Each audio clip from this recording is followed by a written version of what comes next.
All right, welcome. We're here again. We're painting. We're going to have a wonderful time painting this beautiful mill along this pond and creek and river here.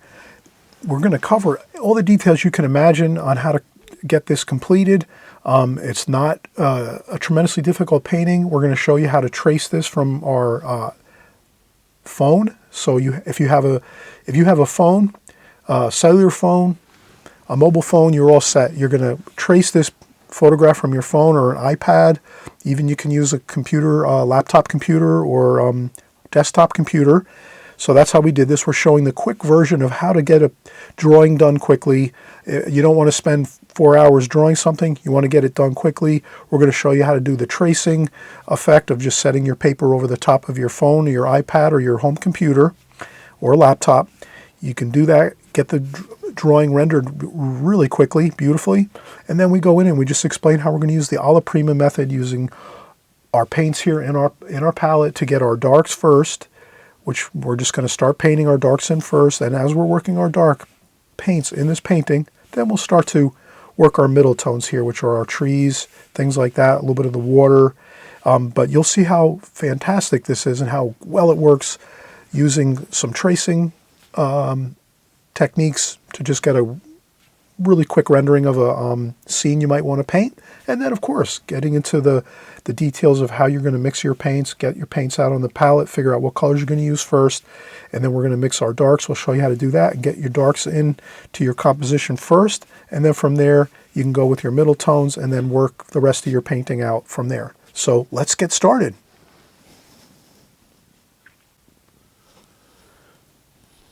All right, so we just saw the finished painting, and let's get right started with how we got to that final look, the final washes and all the details of the painting. So the first thing I did, we just talked about it in the intro just for a brief second or two, so I want to kind of cover it more clearly now. But what I did was I was looking to paint like a mill picture. I just had this idea of painting a mill, an interesting subject matter. This one happens to be, looks somewhat rustic looking. So you can see this here on my cell phone. And then what I did was, instead of taking all the time to really break out the rulers and the hash marks and all this, I figured let's just kind of do a quicker version of saving a little bit of time. And then I just took this, and then I took my watercolor paper and I placed it over, and this is like a 6x6 watercolor paper frame that I framed out. So I did a pencil lines around here on the paper, and I think they did line up to be about 6x6. Okay. Actually a little bit under that. So we're at like 4 1/4. If you were measuring your pencil lines, this one's like 4 1/4 by 4 1/4. But what I did was I figured it to be for a frame that I purchased. And the frame, and this is how you can also, just incidentally, this is how you can kind of set up your painting if you want to as well. Something like this. It could be a mill, it could be a barn, it could be an interesting, kind of structure or anything like that, a house, building, whatever you might like to paint. But on this one in particular, I did use this mat that came with a frame that I purchased. So the frame came with this mat, and I just placed it over my watercolor paper basically, like that. And then I made my 4 dots in all 4 corners, here, here, here, and here. Then I took the mat off, and then I just made my pencil lines a little bit further out from those dots that I made, so that my painting's a little bit larger than the actual perfect square that we have here. So I took the perfect square, made the dots, then I made my pencil lines about 1/4 of an inch in every direction out, so that I made my working area a little bit larger. This way I have a little bit of freedom to move my mat around once I'm done with the painting to get it just in that right spot. I think it looks good. And then we can mat and frame it. So the first thing I did again was, instead of just doing the whole drawing process, there's no reason why we can't use our electronic devices. So you could use this, like you could use your phone and put your paper down and trace over. Right now it doesn't really look like you can see it through the camera, but when I did the original sketch over the top of my phone, it did work. I just put my paper over the top of my phone, and I could see the light through the phone, and I could see the image of the this mill. It's an old, again, antique mill, and that's how I did it. I just traced it, So instead of sitting there and going through all the steps of, this angle and that angle, and this is, measuring all that, you can do that too. It's great to kind of practice all. I always mention, you're the artist, you'll figure out how you want to create your paintings and your drawings. That's fine. I think it's always great to practice, contour drawing and sketching and, trying to draw by eye and by, just using ordinary reference and then just trying to replicate that when you're drawing. But you can also trace too. Tracing is just a kind of a quicker way. You can get a little more of an exacting drawing when you trace something. So that's always, could be a good thing in a sense on certain projects you might be working on. So let's see. I did that. I put and you could take this same idea and use it like on an iPad, which is a little larger. You could use it on your laptop. You can take your watercolor paper and put it up against your laptop. You can just take that concept and just keep, working it to whatever extent you want to. But this worked out really good for me. I wanted to paint this mill. I wanted to draw and paint this mill, and I said to myself, well, it looks great. The drawing here on, or the photograph looks great. Let me just use the photograph. And then I just dropped my watercolor paper over my phone, and I could see the light through the phone. And again, I could see the outline of the image. Maybe not every part of the drawing. You can kind of fill in the blanks, so to speak, when you do this type of thing. But I did see the main structure. That was clear. I could see it through the paper, and I traced it. And I traced the roof over here. So you can kind of see how I got this beautiful drawing using my iPhone. And then what I did is I set my iPhone aside here. Well, let's see now. Well, you're going to see the whole process in real time. So the next thing I would do is I would just take my tape, my artist tape, and I'll just tape out around the border. Like so.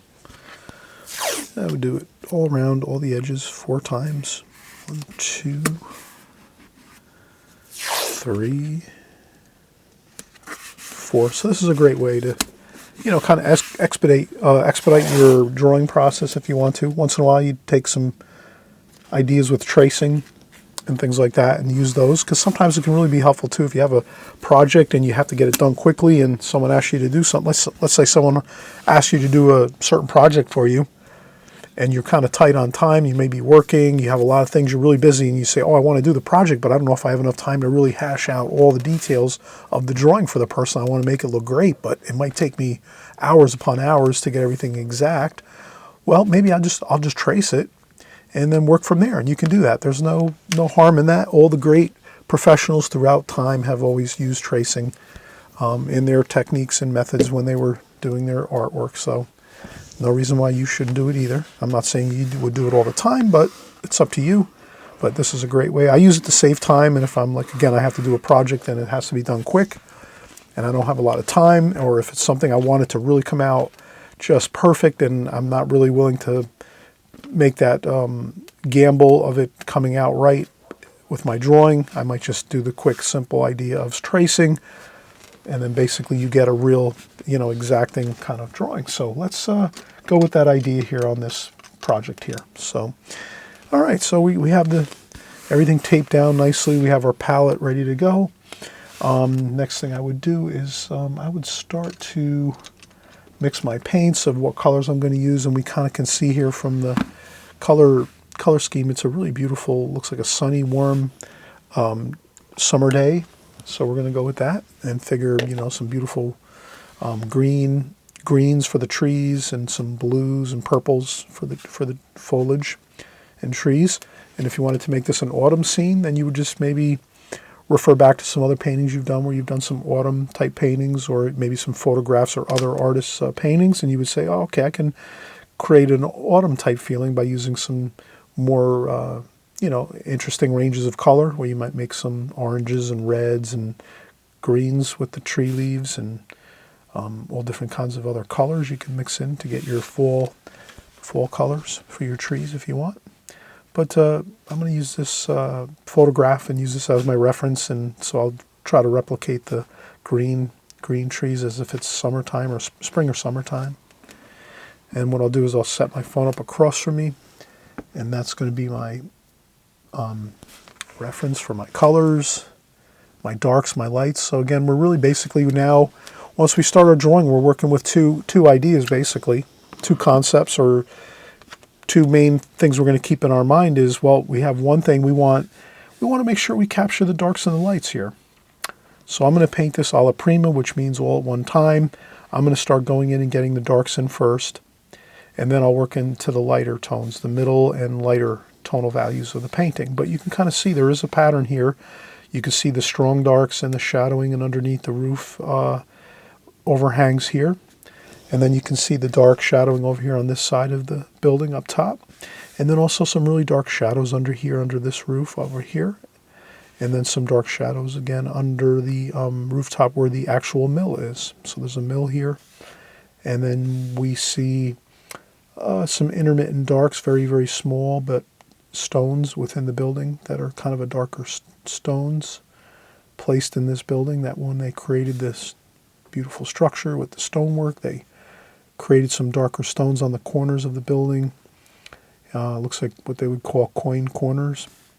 And they use the darker stones on the coin corners of the building.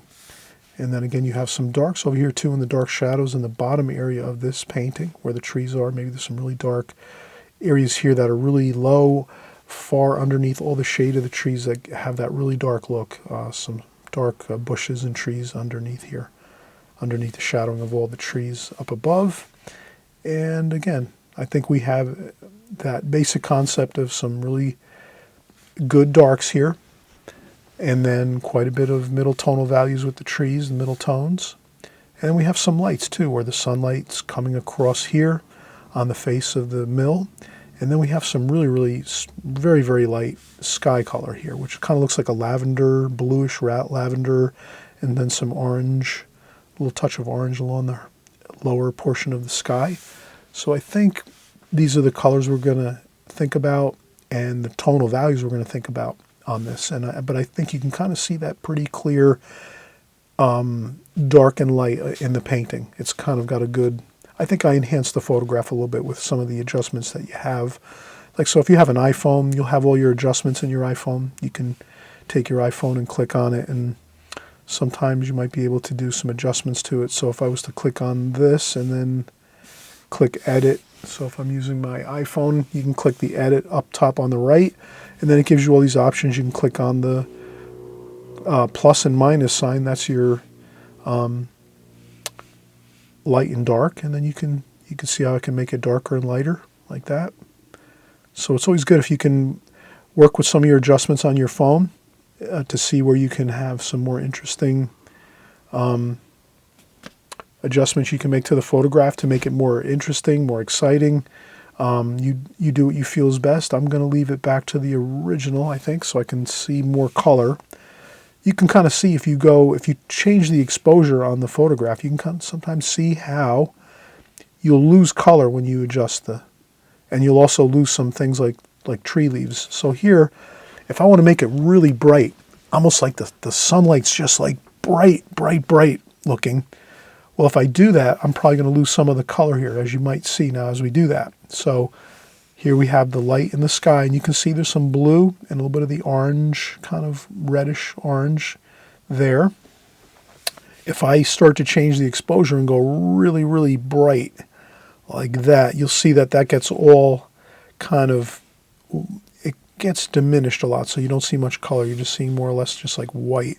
So if you want to leave a lot of white on your paper, you would just take this like so, leave this all white paper, maybe a touch of some color there for the sky, but you'll get more dramatic light in your painting. If you want to leave it more like the original photograph I had, then you can leave it at that point where it's just the original photograph that we captured off of the internet. So it's up to you. You can make adjustments, though. They are helpful. Maybe I will just go a little bit, a notch, a little bit like that. Yeah, I think I'm going to go a little bit more. I think I'm going to add a little more of that light. I already know that the sky, I can add color here, but this gives me more definition as for my darks and my lights. Can you see how that is? Like I can see more of the darks now if I lighten this up here, the picture, with the exposure level. So you could do that. I'll just save that like it is, and then there we go. And I'll just enlarge it a little bit like that, and then I'll set it across from me. And what you can do is, as you're painting, you can kind of like zoom into one area. Like if we start at the top of the building, like so, the mill, you can zoom in, set this across from you on your by your table where you're working. And then when you do that, you'll just notice that you'll be able to see this closer, and you'll be able to work on the details more as you're painting up here and you're painting. And then when you get down by the roof over here, you can kind of zoom in over here too by this lower area. So you can do that too. You can zoom in over here and say, I just want to see a little more detail over here by this roof area, by the actual mill itself. And you can kind of see how you can do that. Or you can just leave it out, zoomed out just like that, like a normal photograph without really zooming into things. But you can zoom into things too. Again, use your electronic devices to their fullest maximum potential. I think it'll help you a lot as an artist. We have all these great technologies. Years ago, they didn't have this type of thing. So you really look how much of an advantage we have right now. If we're painting the details of the upper portion of this building, we can just do this like that. And then we have an enlargement of it right away, instantly, very easily. And then we can start painting in this area. So let's do that. Let's leave it enlarged like so. Set it up across from us.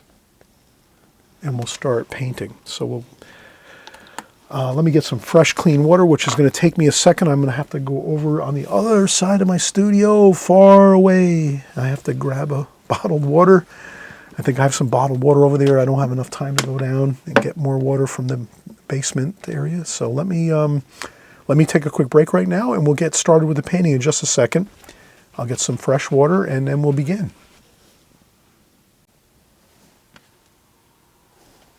All right, so we're going to pick up again here, and let's start mixing some colors. Now we looked again at our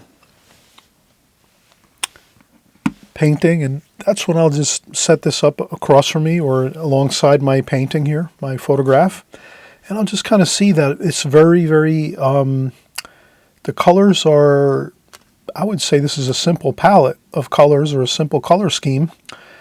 I'm thinking, we have the greens, right, and the yellows. So you have like yellow and green for our trees here.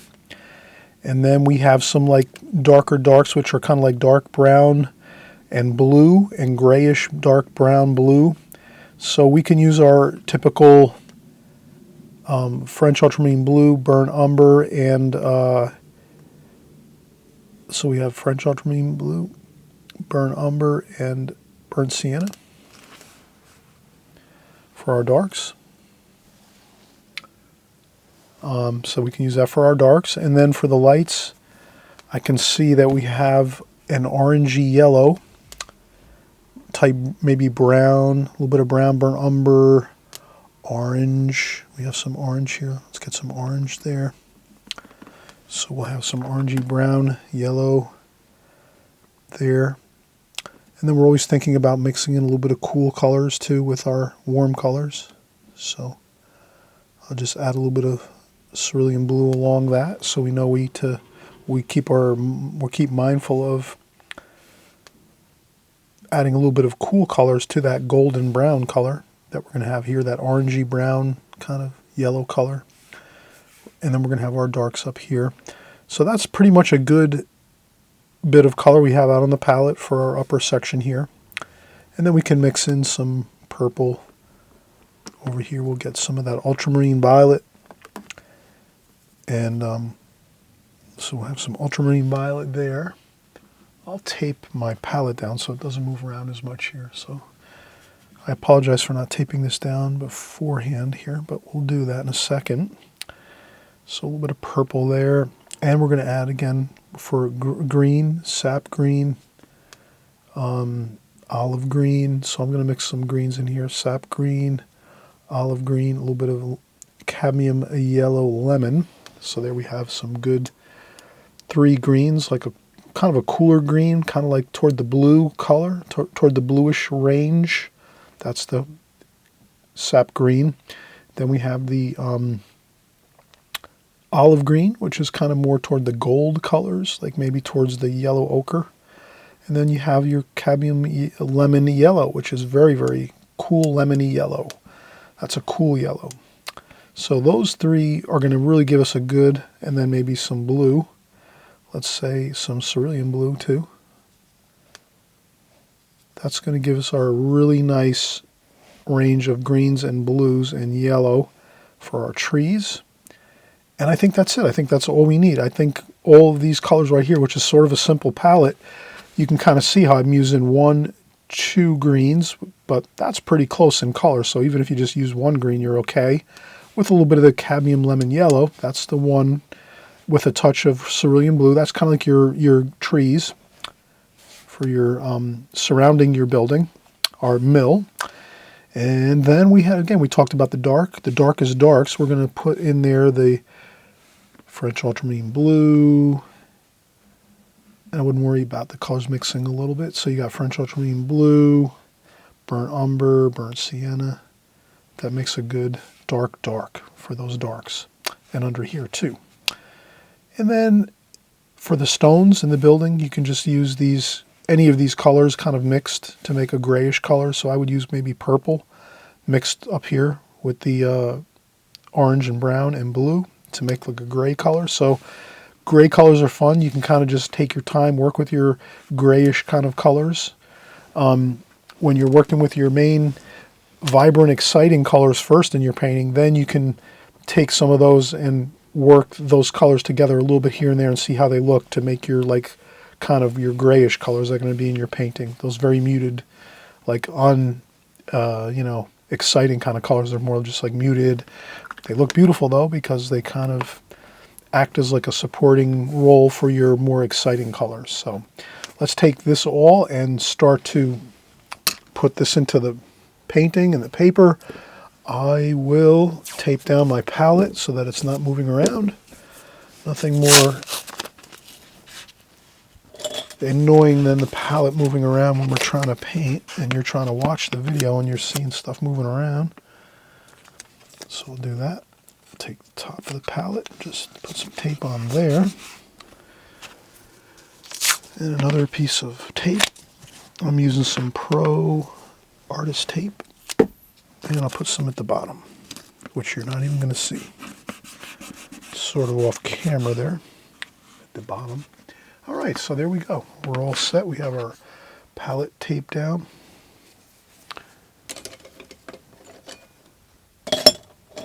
And then let's take our pen. I'll take my phone and I'll set it up across from me and I'll zoom in. And then I'm going to use my, this is a really nice brush. This is a number 5 Da Vinci.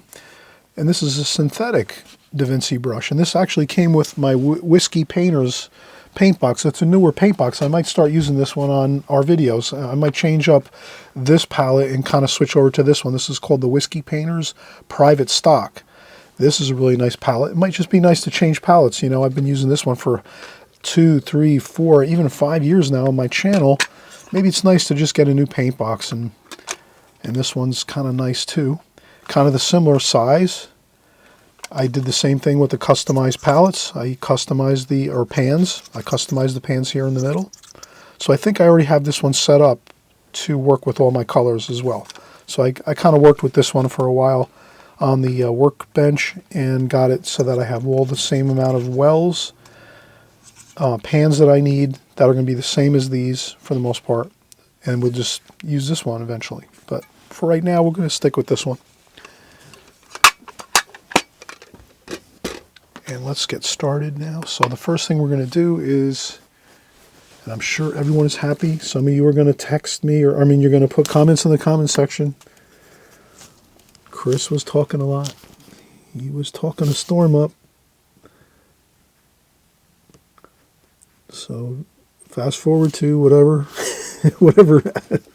timestamp you want to put on there. I'm happy though if you put, thank you for those people that do comment and put in the timestamps of when I start painting actually, because I know some of you maybe don't even paint. You just want to watch the video for the, for the fun of it, just to see the painting process and see how these things come along here as we're painting. So, but I encourage you, if you're just watching, get yourself some paints and watch too. I mean, start painting too. I have so many people send in so many beautiful bits of beautiful paintings and artwork, and I'm amazed at how good they are getting from just simple watching our YouTube videos here. And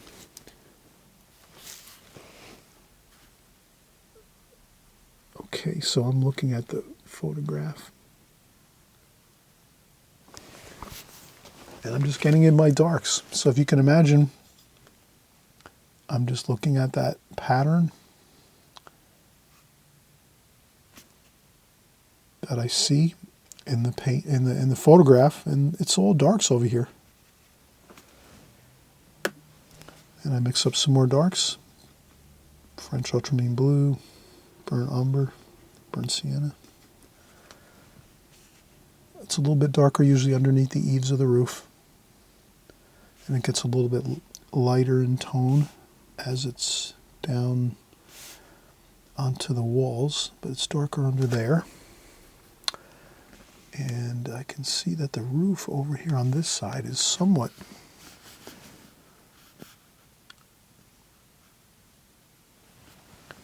now that's probably catching a little bit of light, I would say, the roof shingles up there. So I'm going to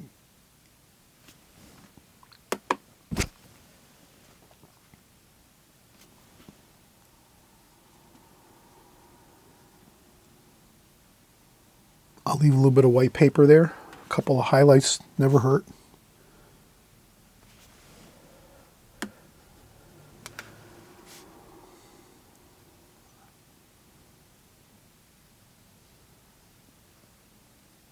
And that's a shadow there. And then we'll pick up some of that orange color here.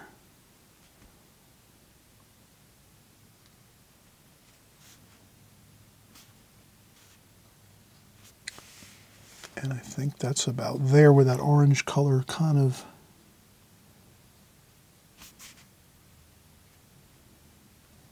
and then if you see that it is a little bit lighter in a spot or two, you can always take a little bit of tissue, roll up the tissue a little bit, and then you can blot.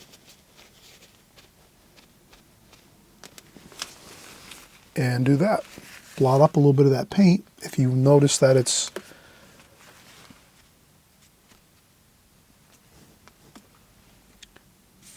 it tends to be like it got too dark of a wash, if the wash got too dark, you do that. Roll up your tissue quick and blot up. You can always go over with another wash on top once it dries, or you can just leave it. Once you blot it up, it might look okay. So I'll do this. I'll add that orange and yellow there on the colors and mix it around a little bit just for that feel of sunlight really baking onto that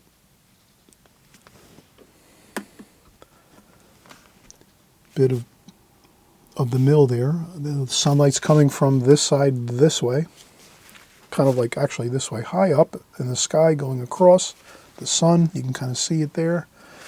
And then I'll take a little bit of that color mix with the blue too mixed in there, the cerulean blue, kind of a little bit of a splash or two. And then I'll start to add in the light, and then a little bit of that purple here. So I'm mixing up a little of that purple, and that's like that grayish color. So we're going to start to mix in the kind of the grayish colors with some green. So what I'll do is I'll take some of that sap green down here. I'll take some of that sap green and just kind of work it in there a little bit so that we can get a little bit of the greenish colors. Greenish blue, cerulean blue.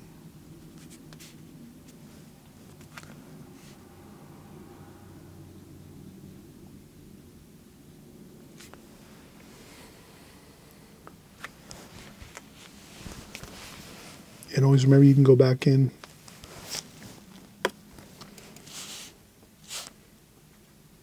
and get some, you're going to put in some darker washes.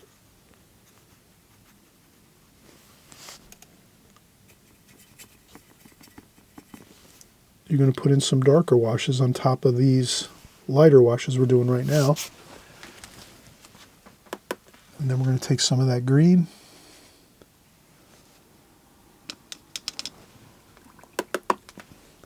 Green. Now this is going to be higher up here, the trees. And what I'm going to do is try to do some finger painting here for the lighter leaves up top along the highest points of these trees over here. Like this. And then I'll start to do a little bit of the darker washes with a little bit of the cerulean blue. Gets a little bit kind of, there's a little more shade and things as we go lower here. And then I'll do the same thing over here. I want to kind of use the same color, so let me sort of just do that.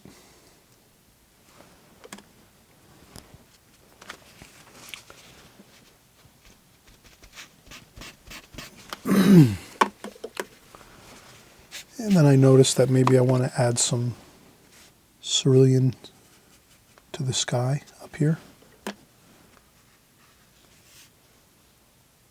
Like that.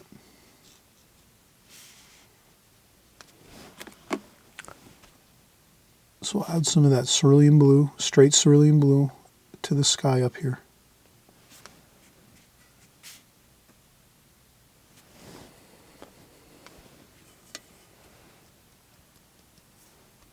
A couple more finger dabbings here. I'll use a little finger painting. I've been using that technique for a long time. It works great. You can get some really nice leaf shapes and forms with trees doing the finger painting technique, dabbing. And then we'll mix a little bit of the dark in there too.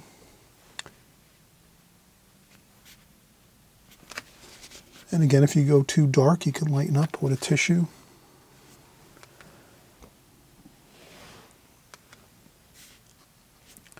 And then there's a little bit of shadowing here with some of the blue. A little bit of purple up here, so I would use the ultramarine violet too. That makes a good grayish color, the ultramarine violet. And you mix in that with a little bit of maybe burnt sienna. That could be for some shadows. And then we're going to go back in, burnt umber, French ultramarine blue, burnt sienna. And that will give us our dark darks that we're looking under here for this portion of the shadowing over here. Like that. And then lots of shadow under here. So what I'm doing is trying to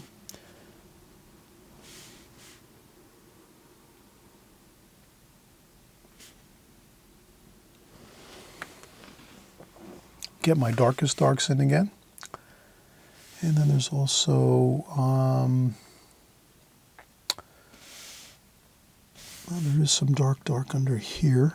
A little bit of an archway here where there's a little bit of some areas where the water drains out from where the mill is in here. They have little bits of arched, I guess, channels where the water drains out from up in the mill.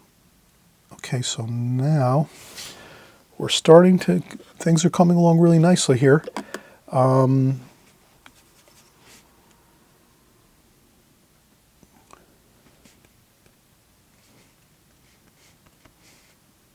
Again, as the leaves and trees over here get lower to the ground area, they're going to be darker. So they're lighter up here with the kind of lemony yellow and green up here. And then as they come down here closer to the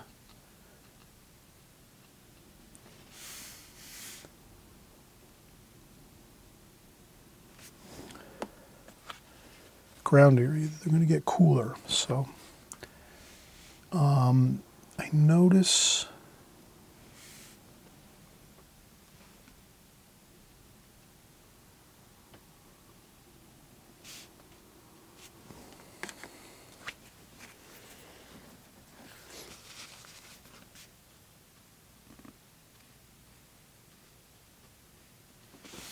okay. Okay, now I'm going to continue to work with my darks and a little more cooler darks here.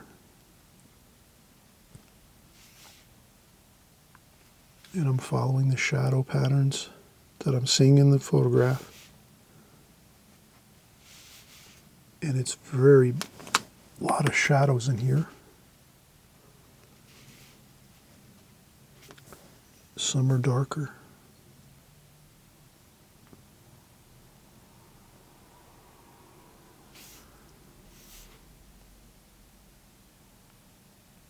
Okay, that's the actual wheel in the mill.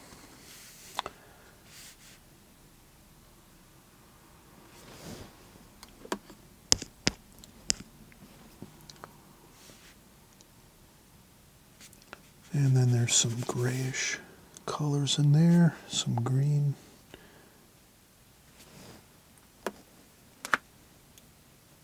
And then there's some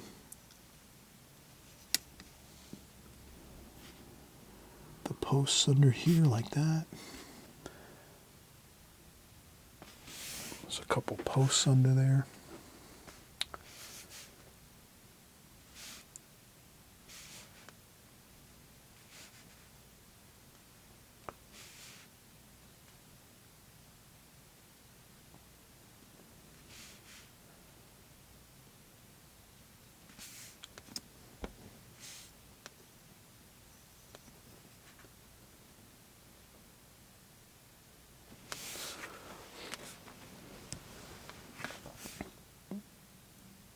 Okay, so we are really moving along here. We're going to have to take a break soon. I tend to feel like breaks are important because I tend to get a little bit, like my concentration isn't as great after 15, 20 minutes as when I started. So that's why I'm thinking let's take a break. I'll do maybe this one section over here. I'm using that ultramarine violet purplish color to get some grays in here. You know, some more subtle looking like color. And then there's some more darks over there with some green in it. So maybe I'll take some of that green up here and then take some of that dark and mix it in with that green over here on a separate type of thing there.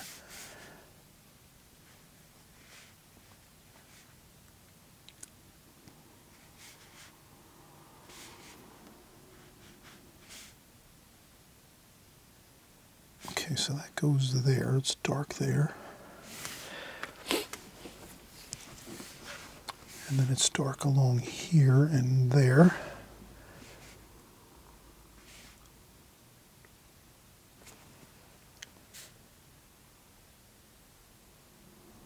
And I'm going to start working the water kind of colors here. And once I do that, I'm just going to do this to try to get some of that watercolor in there. The color of the, it's almost like a lake or a pond right next to the mill. And that's where they're able to cool and get the wheel to turn from the river. So it's probably a stream here in this picture, like a nice stream looking thing. Or I mean a stream here to keep this wheel spinning, the power of the current flowing on the so this is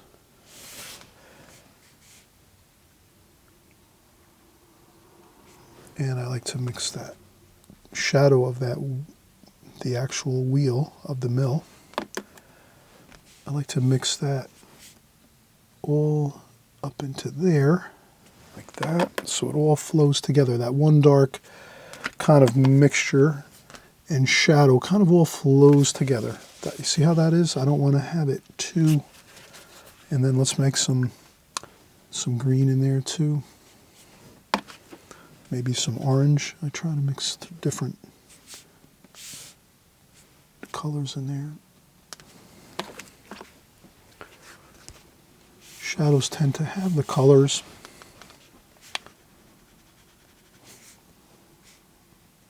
Of the surrounding area. But we are kind of really, so I'm hoping this looks good for the water here, the reflections, and we'll keep working on the reflections in a bit once we're kind of developing the rest of the painting. But I think right now let's take a break. We've come a long way already. We're probably like halfway through it, so we're all set. We're halfway through the painting. Let's take a break. Let's let the colors dry, the washes dry that are on there now, and you kind of see how this was. We're doing the alla prima technique, which is just basically painting everything at one time, starting out with the darks. Usually that's the best game plan when you're doing alla prima, which is painting everything at one time. You're just going to start with your darks. Usually you get a good feeling of your dark patterns in your composition, and then once you get your dark patterns started and you're working on those, then you can start to work in your middle tonal values as you're going through. And I think that's a good way to really paint. It's really fun way to paint, the alla prima method. And I think it's helpful too if you're kind of like newer to artwork and newer to painting, I should say, watercolor painting. So thank you if you're brand new here. If you're brand new and it's your first time or your first few times you've been watching, I really am so happy you're here joining along. We're going to do lots more paintings. Week after week, we are here. I always say, please subscribe on the right-hand side below. This way you don't lose track of us. This way, if you're happy and really excited about what you're seeing here and how we're working, and trust me, it's just a matter of following along each week, month by month too as well. And if you can't paint all the time, that's okay too. If you're watching the videos, you're going to learn a lot just by watching. And there's many of you too that just watch, I realize. So thank you for watching. If you're here just watching along and you know, having this as your fun thing to do when you watch YouTube, you can watch some watercolor artists out here. And we have tons of watercolor artists here that work along with me on YouTube that are painting this same exact way, having great success at what they're doing because they're just doing the same methods and techniques over and over again by following my channel week after week, month after month, and year after year. And people are having great success. So I'm hoping you'll consider joining along and grabbing some paints and brushes and some pencils and paper eventually, or maybe now you're going to do it, or very soon. And if not, that's okay. And I'm happy that everyone else is continuing on and enjoying the watercolor journey. So I'll take a break now, and we'll come back and we'll start to finish up things. And again, we're more than halfway through, I would say, at this point. So we are in good shape. Let's get started in just a few minutes or so. All right, so we're going to get started again here. Let's get some of this over here. Looking at so this is about halfway up here. So I'm just looking at it from I'm trying to, like, instead of pencil drawing this in, I'm just thinking to myself, where is the darker shingles? There's wood shingles on the top of this building, and then there's the stone down below. Where do the shingles start? The siding here. Well, that starts about halfway between this roof and this eave up here. So if I just go about halfway, I have my point there, and then I just go across like that.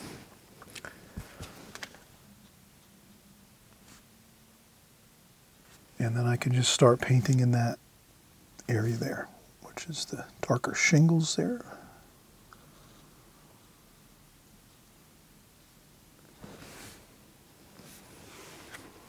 Okay. And then we can have a shadow line here.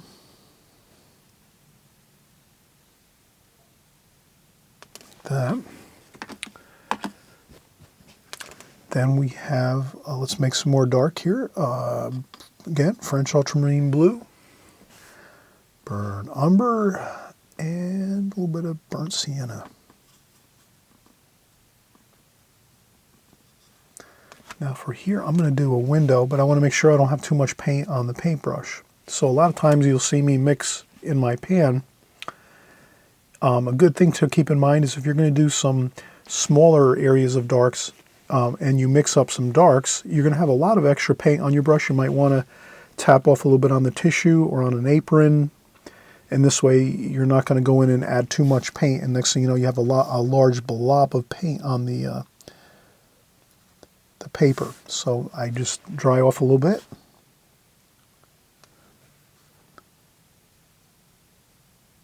And this way I'm able to get that little bit of a detail there of this window without adding too much paint and water with my wash. And then there's another window over here too. I'll make that one a little bit less. I won't fuss over this one as much. Just I'll get it in there. Blot it up a little.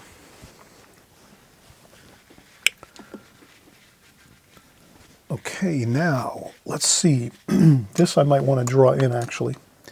So over here, there is a window here. So I'm going to make this window center like this.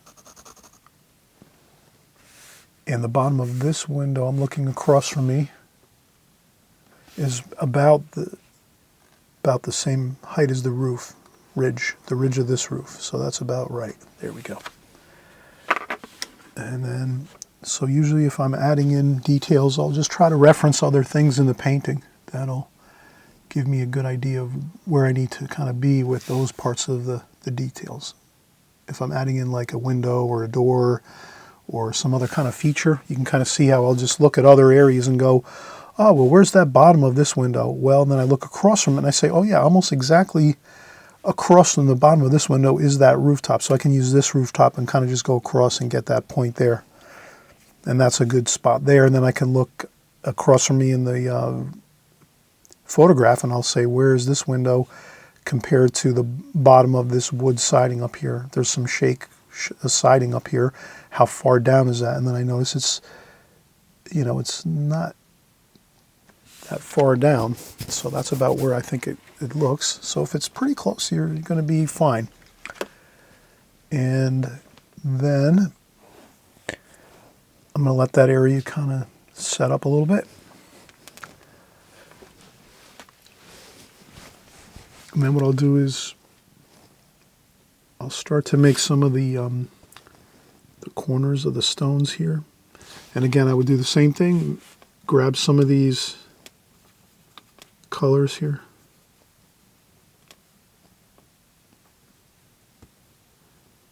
And dry off the brush on some tissue for the darks, because you're going to make some small stones here on the corners of this building. So I wouldn't. So I'm going to do that. So I'm just going to make a couple of the stones as I see them in the photograph. You know, some of them might be different colors. Maybe we'll make some red ones here.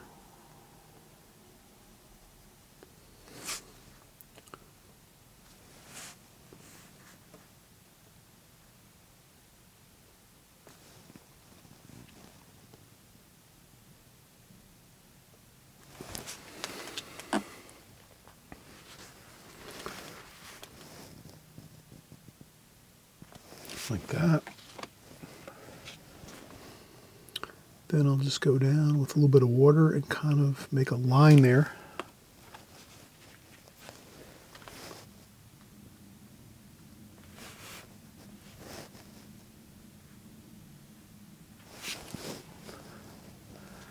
And then over here there's some more, same thing, but they're a little bit more subtle over on this side.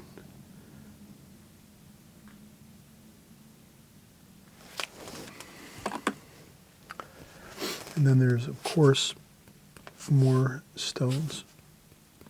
So I'll put some splashes on there. We just have to be careful with the splashing. That can get a little bit out of control. So I'll more or less put some dots here and there of paint and then do some tapping. And that might be good. That might get us what we need. So a little bit of gold maybe, orangey gold.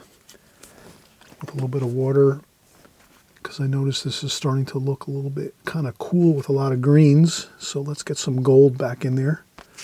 And that looks pretty good. That's convincing for some stonework.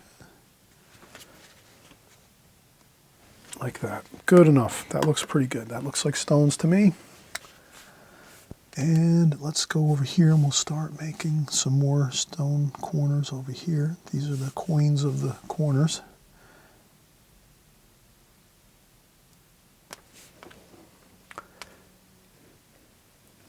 So you can, well, from the photograph that you saw earlier, you kind of can see how the stones have their kind of their rhyme and reason. And so I'm just trying to get I wouldn't go with every detail. I see there's a dark stone down here, a large one, like that.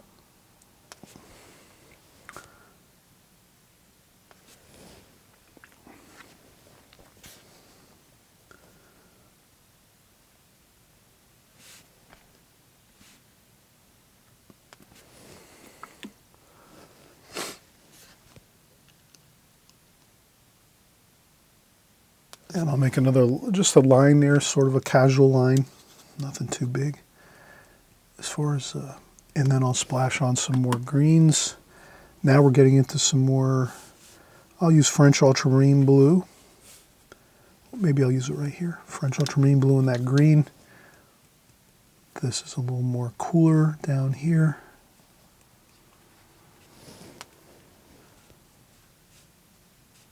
So now we're starting to get into that little bit of a darker, maybe even a little bit of the dark like that.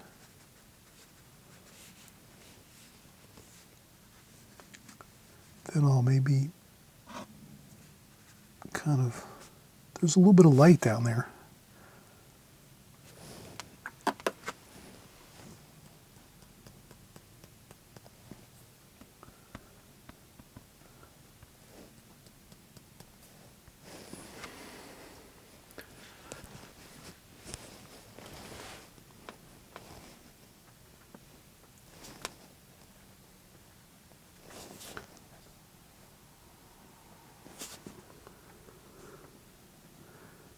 And there is that really, really dark green down here. I guess that's the darkest dark where the most shadow is in this painting. As far as the greens go over here by these trees. So I kind of leave those as they are, as I'm seeing it. And then there is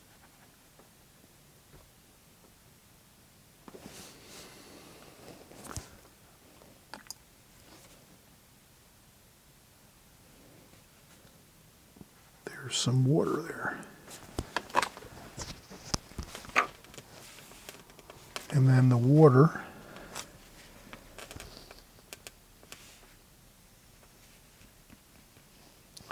there's more of that stonework there.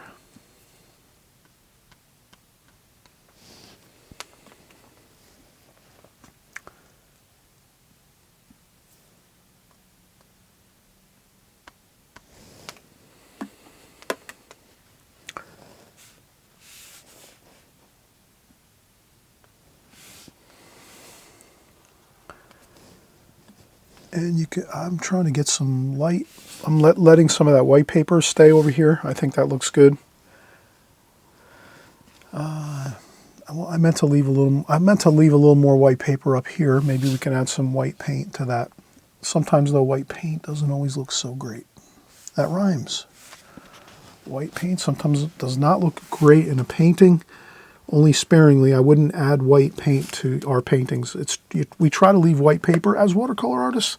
That's one thing I think I mentioned that, and occasionally I mention that, and I hope everyone will forgive me if I haven't mentioned that, but we always try as watercolor artists, if you want to leave bright whites in your paper, or I mean in your painting, you want to leave a lot of like light or bright lights, try to let the white paper be left unpainted for your lights, for your really, really bright lights. And then if you want to add some white paint to it, add just a little tiny bit of, like for highlights, you might add just a little bit, a tiny bit of, we'll do it at the end of this painting. We'll maybe go in and get a few highlights with our titanium white paint with the very tip of our brush, and we'll do a little bit of highlights, but we don't want to do too much of that.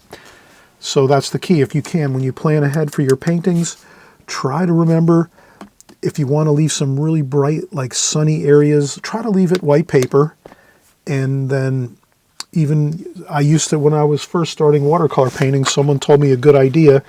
If you have areas you want to leave white paper, you can always put a W. Like on this roof here, we could say we put a W in pencil and say we want to leave this area white paper. So that W on the paper, when I was painting, when I first started painting many years ago, that W on my watercolor paper always meant, Chris, do not paint over that. Leave that white paper. And then when you're done with your painting and it's 100% dry, like a day later, then you can go back in with a pencil and erase the W's off the white areas. And no one knows anything. So that's a fun way to kind of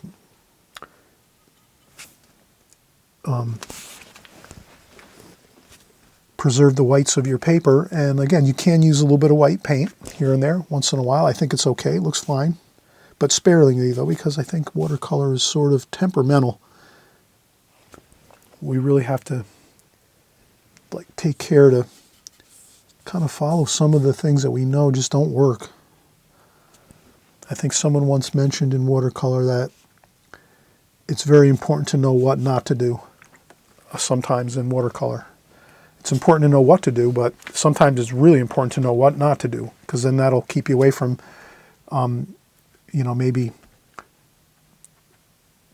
having some difficulties with certain things that kind of just don't work well. But it takes a while to figure everything out. That's the thing with watercolor. I always noticed with watercolor there's a long learning curve with watercolor. It takes years to kind of learn all the little bits and parts of information with watercolor, and that's what I try to do, is always try to bring as much as I can, as many details as possible to my videos, so that you don't have to fall into the same pitfalls I did. And so that was hopefully helpful. I know many of you have taken that to heart. I'm always getting people sending me beautiful paintings, emails with paintings that are just looking great. So let's see, I think this is looking good. We left some white paper up here, across here, through here. We're going to leave the white paper for the roof. Some of this over here too, we're going to leave white paper. Now we're going to start to work over here. A little more there. I think I need a little more of a warmer color. Some gold, some yellow ochre. Over in these sections.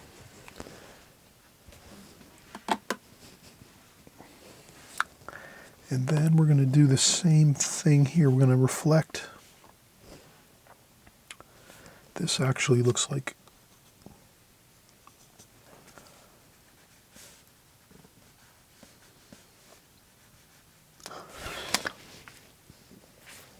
this is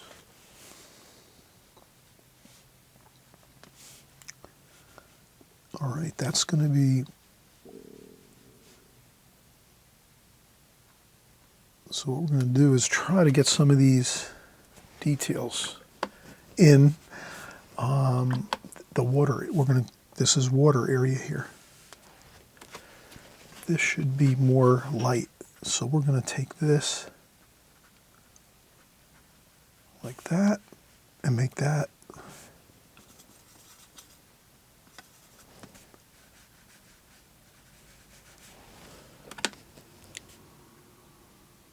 that's going to be this here reflected down in the water. And then we're going to take some of this here and make some splashes.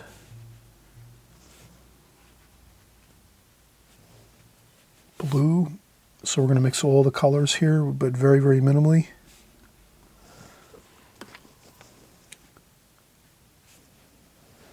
And we're just trying to reflect down into the water here. So the water starts about right here. Right across here the water starts, and then it wraps around the building over there. And it's all in front here. And you can kind of see I'm just trying to reflect down into the water.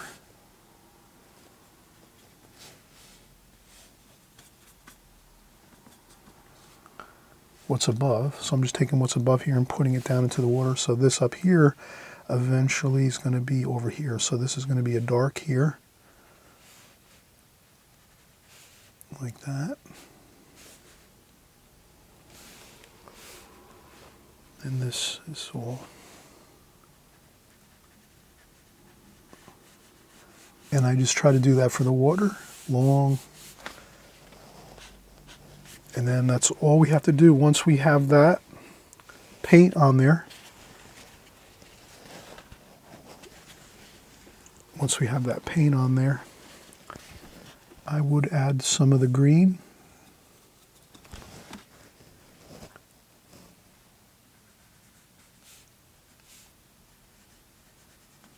Like that.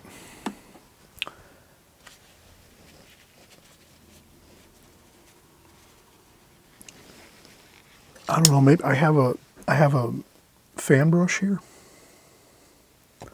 Might be able to use this to sort of just do this kind of a thing.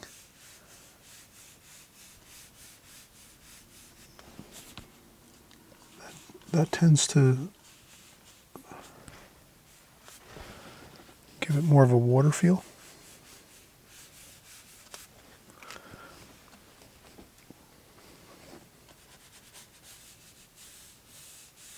And then maybe a couple just, I think that's okay. That looks pretty good.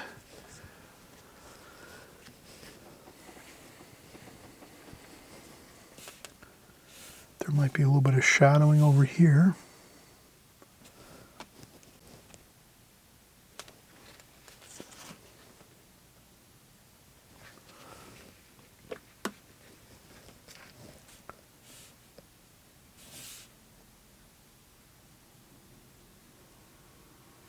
A little bit of very, very light orange with just a little bit of water, and a really tiny bit of orange just to get some like warmth on that stonework there. That's on the front of this this front area of the mill where the water.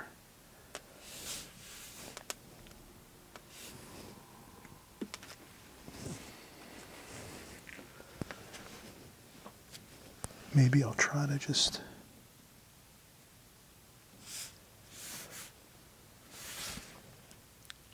touch up a few spots.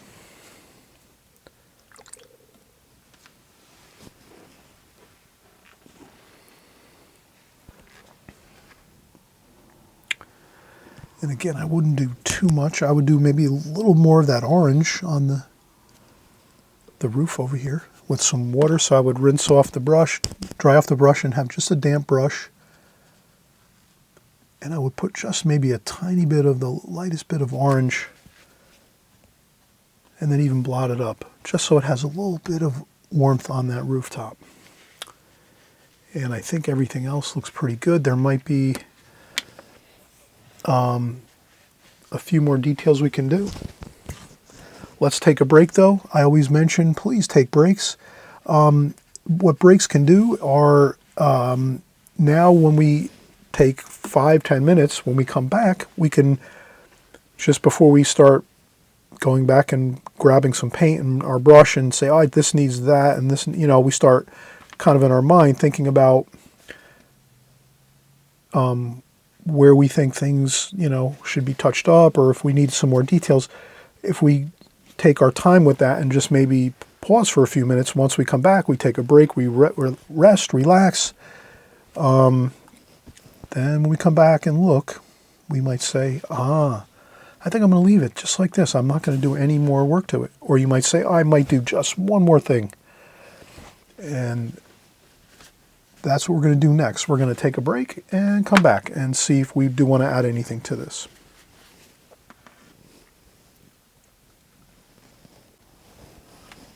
All right, so I'm going to get some of that ultramarine violet purple color. We're going to get started again here. And again, we talked about not doing too much. We're coming back now. We took a break, and now we're looking at this and saying, What are we going to do next here? Well, are we going to do anything else? Is this the final details might be already fine. We don't really need to do much more, but let's just step back here now. I'm looking at it. I'm saying, all right, I can already see a few things that I definitely want to do. There's some stones that are on top of this window and on the bottom of this window. So a headstone and also a sill stone there. And then there's also some shadowing along the... So I'm using purple with a little bit of burnt sienna for the shadowing here. Like that. So I put that shadow there. That looks good on the left side of this window. We're kind of seeing this on an angle. So we're seeing the actual opening of the window there. And what else? Maybe we'll do a couple, just some shadowing lines here for the siding on our, like that. We don't want to do every line, but a few lines here and there. And then a couple vertical lines too, just to give us that feeling of some of those wood shake siding there. I think if we just do a few of those vertical lines, a few of those.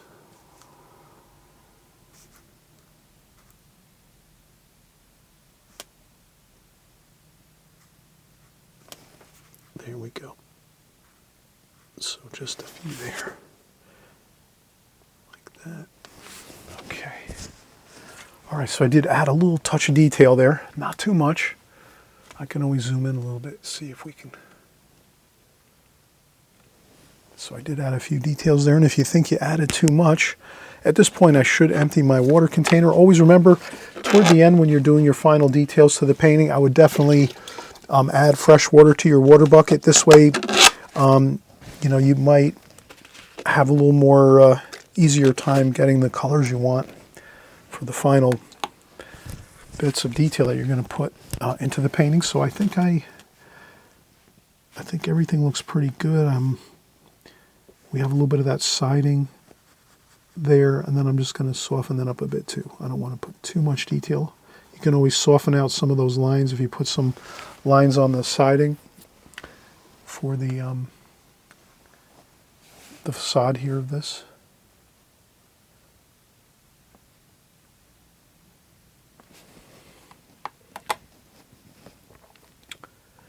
Then after this, I would take a damp brush and smooth out these shadows underneath.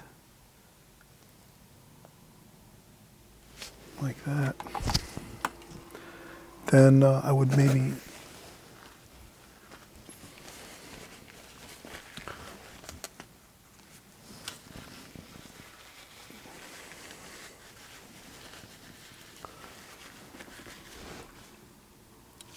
I won't touch up any more there, I don't think.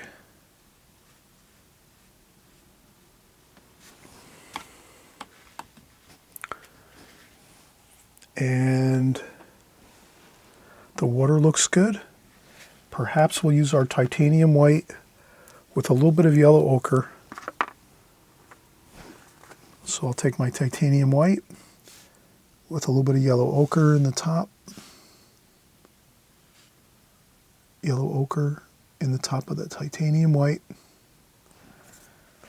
Then I would have a tissue along with me there, and I would dry off the brush a little bit, dip in, dry off the brush a little bit, so I only have a tiny bit on there. And then I might do like a quick little line across here like that. And here,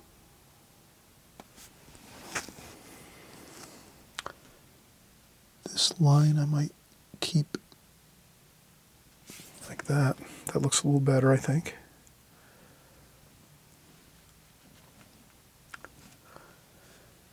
And where else might we need? We could always do that. A little bit of few lines here in the water. This too. Like that.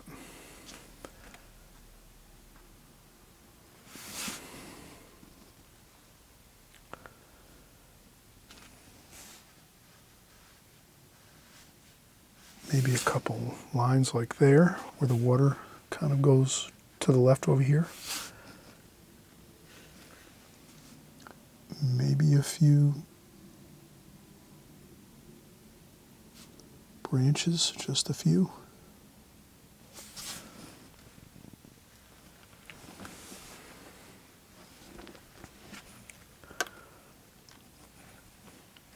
And it might be good to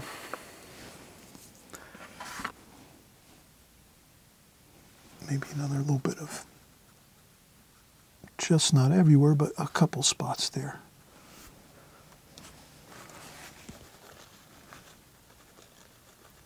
Like that, just a few highlights there.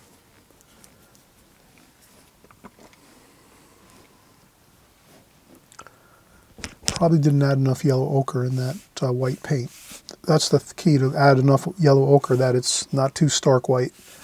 So that I could have done that better. That would be better if I added more yellow ochre to the paint. But I'm not going to be too critical about that. Just kind of mental note. And maybe just a few darker darks here. And then I would dry off the brush. And I might just do a few branches over here too. Just a few branches, I think, would look good.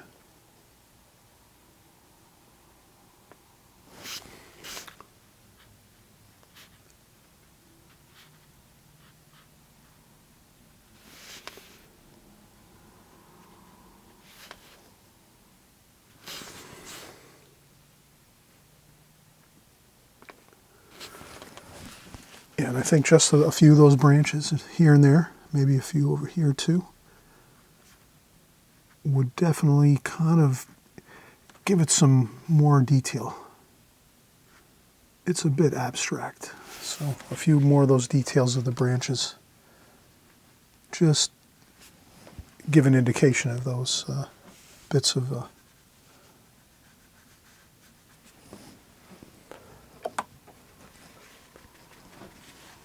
trees and things. So, and I think that's pretty good.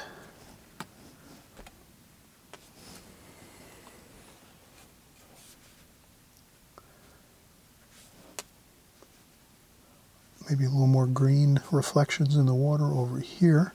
We do have a lot of dark greens over here, so I would try to get those in there.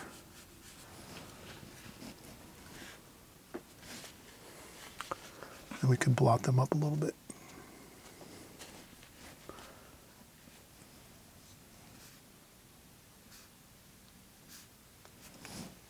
And then a little bit of the vertical, like that.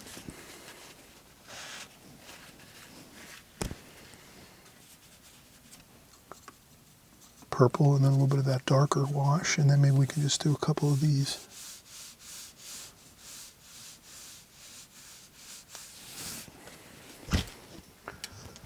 I always feel that getting reflections in water and watercolor is not the easiest thing.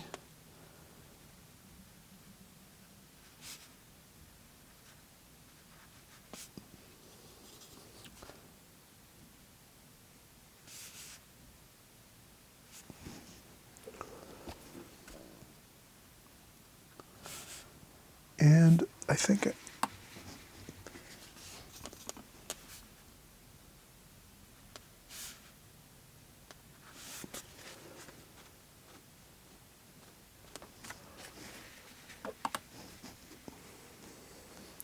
we could even do a little bit of this, I think.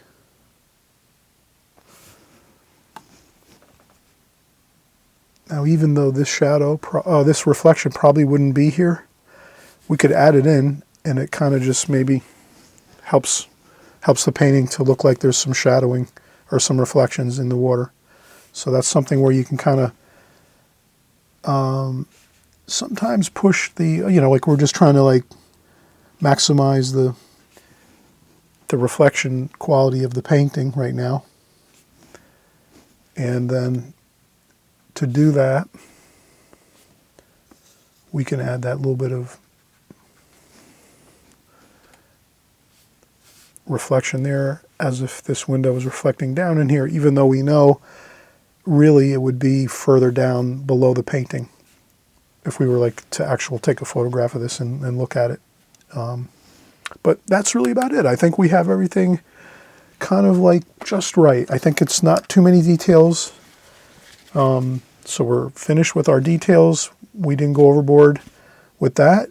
And it's a little bit abstract still, so it's not like we have every kind of imaginable line and, you know, detail in the painting itself. And then we can, let's take our tape off here. It looks much better once we kind of give it a nice border. Like that. And I think we're going to be happy with this. This looks pretty good.